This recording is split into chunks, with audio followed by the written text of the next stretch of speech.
afternoon. Happy Friday. This is Sean LaBelle of the Dekker Hewett Group. It was a bit of a mixed week here for North American markets, and what looked like it was going to be a very positive week until Friday's trading session. We're in a weird environment right now where good news might be interpreted as bad news for the market. And what I mean by that is that we had employment figures for the United States come out this morning. These are employment figures for the month of May.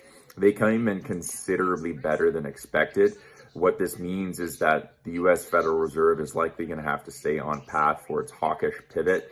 What we were looking for was an employment reading around 320,000. It came in considerably better at around 360,000. What this means is that the U.S. labor market is continuing to run quite hot. That means that companies are going to have to continue to pay up for labor. And this just drives inflationary pressures. But if you dive into the numbers a little bit, it was actually a bit misleading, as it's important to remember that a lot of people left the labor market in 2020 as we were getting paid to stay at home and not necessarily work.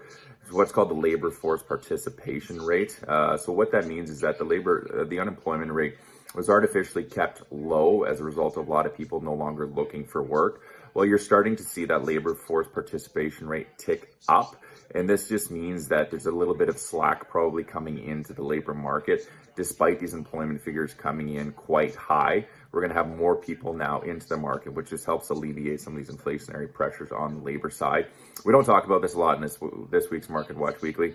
It more so focuses on the consumer. And there's an interesting table in there that just looks at the data with regards to short interest at the market. We saw a lot of short covering here in the last couple of weeks, as we did get near historic levels on a number of different sort of metrics in terms of short interest in the market. So we encourage you guys to take a look on that one. It's a really interesting table in there with some great data. We also just discussed, obviously, the inflationary environment and why we believe it is starting to roll over. There's a really good chart in there as well that just illustrates that May might have been the peak for inflation. The Fed's preferred inflation metric tools, they're starting to roll over a little bit in there, and there's a really good chart that just illustrates that trend. And we'll end there. Hope everyone enjoys the weekend, and we will talk to you again next week. Cheers.